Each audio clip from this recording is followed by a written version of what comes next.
She looked like she was living the perfect New York lifestyle. Designer outfits, luxury meals, elegant restaurants, and a carefully curated online presence that suggested wealth and influence. To her followers, she wasn't just another foodie. She was a high-end influencer with access to the city's most exclusive dining experiences. But behind the photos and the filters was a very different reality. According to police, the luxury lifestyle she displayed online was being funded in a much simpler way. She wasn't paying for it at all. Online, her life appeared effortless.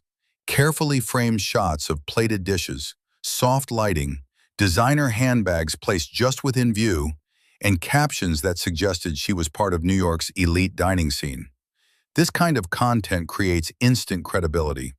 When people see someone repeatedly posting from expensive restaurants, wearing recognizable brands, and moving confidently through luxury spaces, they assume success. It's a form of visual proof.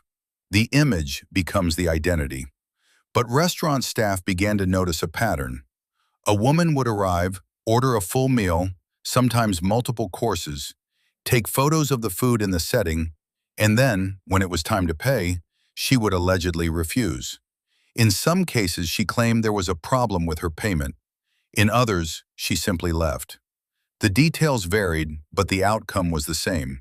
The bill was never paid. At first, each incident seemed isolated. New York has thousands of restaurants and countless customers every day.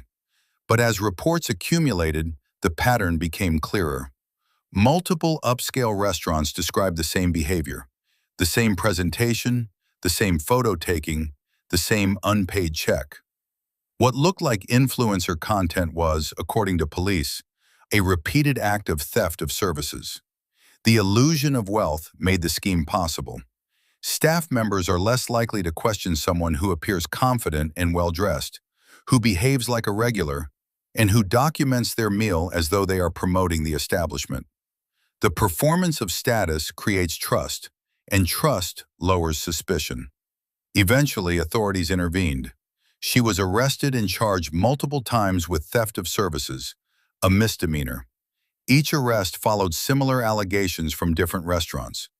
The online persona of a luxury foodie contrasted sharply with the charges being filed in real life.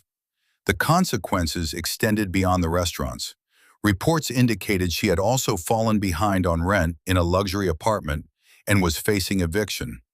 The lifestyle she presented online, designer fashion, fine dining, and high-end living, did not match her financial situation. The image continued, but the reality was unraveling. She was ultimately held on bail and jailed as the cases moved forward. The influencer identity that once opened doors and built credibility became part of the story itself, raising questions about how easily online appearances can shape real-world perception. This case highlights a broader pattern that extends far beyond one person or one city. Social media allows anyone to construct a version of themselves that appears successful, wealthy, and influential. Repetition makes that image believable. If someone looks like they belong in luxury spaces, most people will assume they do. But the gap between image and reality can be enormous. And when that image is used to gain access, trust, or financial benefit, the consequences can be serious. The most important takeaway isn't about one individual. It's about the power of perception. Online status is often just presentation, lighting, angles, and carefully selected moments. It does not guarantee wealth, credibility, or honesty. Because behind the photos, the outfits, and the perfectly plated meals, the reality may be very different from what you see on your screen.